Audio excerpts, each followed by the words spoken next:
Hi everyone, this is Giles at Mad About Bubbly, and today I'd like to share with you two fantastic champagnes that I recently got to know. They're both Blanc de Blanc, and tell you about them right now. Okay, the first one is from Laherte Frères, which is a grower I went to see early December, just south of Epernay, in a village called Chavaux, famous for its medieval church on the hillside.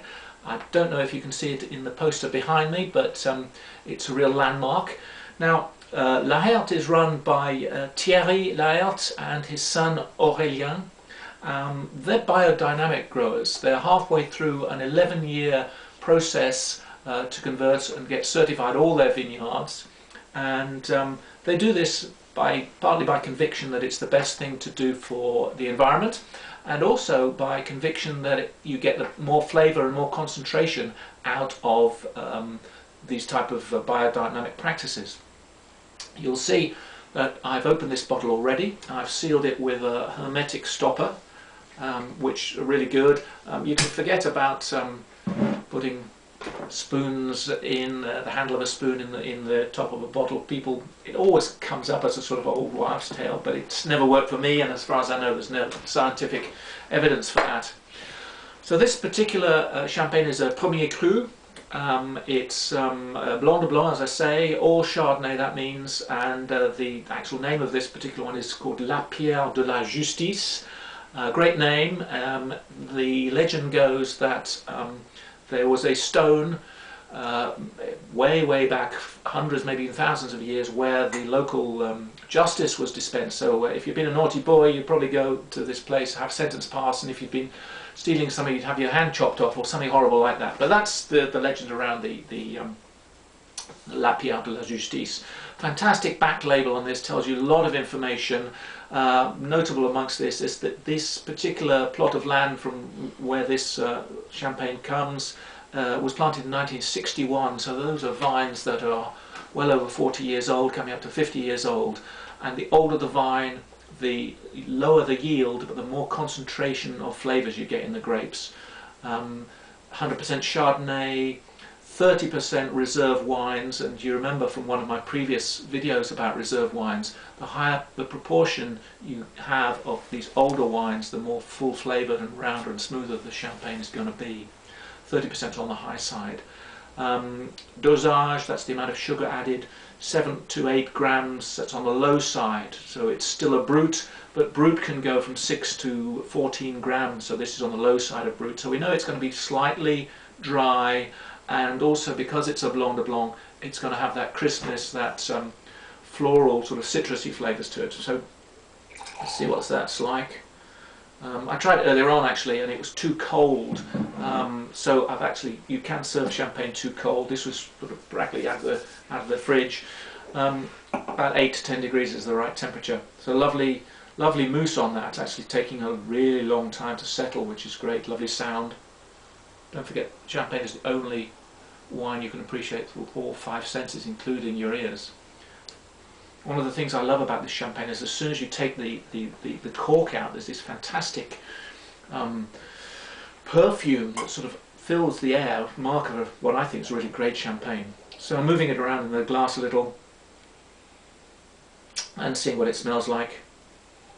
You don't have to go through all this unless you want to. You can just appreciate it for what it is, but if you want to go into smelling it, the first thing I got from this was something sort of orange and lemony, but there's something more, there's something sweeter than that. It has an initial sort of quite sharp attack to it. That's what you'd expect from a Blanc de Blanc, but the longer you leave the champagne in the glass to slightly warm, there's something warm comes out of it. It's like caramel and something sweet and soft, and I thought it smells of very, like pineapple cubes. Do you remember when you were a kid you had pineapple cubes? You've got the sharpness of the pineapple but also a sugary coating to them. So it's crisp and sharp, but it's not aggressive, it's really smooth.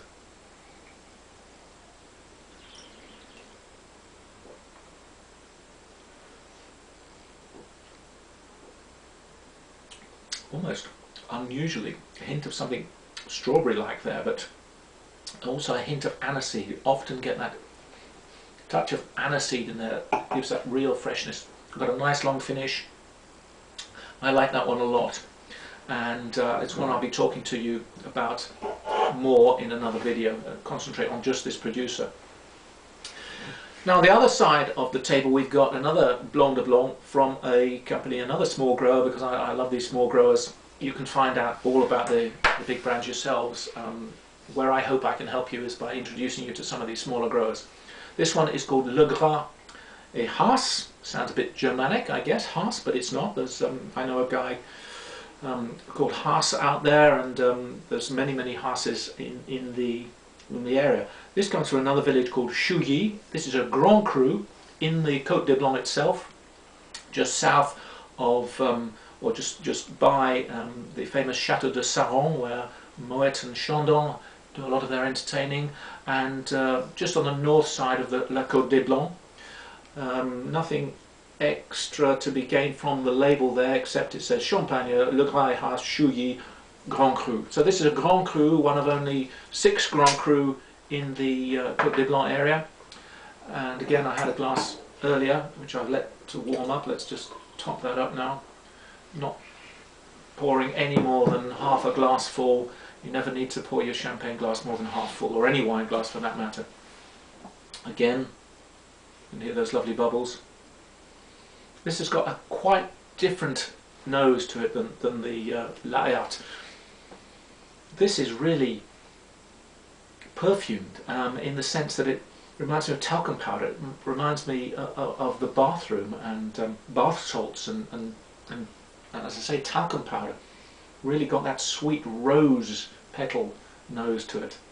And consequently it's very soft. It's just like being wrapped up in talcum powder. It's amazing. Much less of the sharp citrusy flavours that you're getting with the Laherte. Still a note of aniseed coming through, which is very common.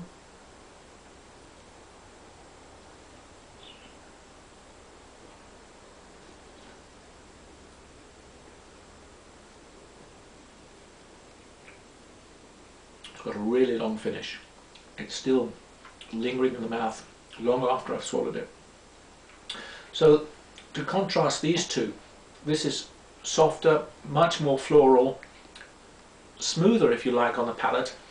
This is crisper, more citrusy, two distinctive styles of Blanc de Blanc. I guess I'd have to say this would be my style. I find this a little bit too perfumed for me. It's almost like eating a bunch of flowers, if you can imagine such a thing. So of the two, I'd go with this one. They're going to be roughly the same price. Interestingly, this is only a Premier Cru and this is a Grand Cru. So there's really, they're both indications of quality, but there's nothing to say this one must be better than that one or vice versa. So that's a little comparison of two Blanc de Blanc champagnes. Blanc de Blanc is great for an aperitif before the meal because whichever style you choose, it really wakes your taste buds up and prepares them for the food to follow.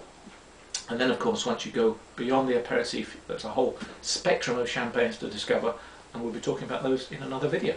So I hope you enjoyed that, I hope you found it interesting. Come back again and watch more videos. That's it from me. Thanks, bye bye for now. And just one more thing, more information at www.madaboutbubbly.com. See you soon. Bye now.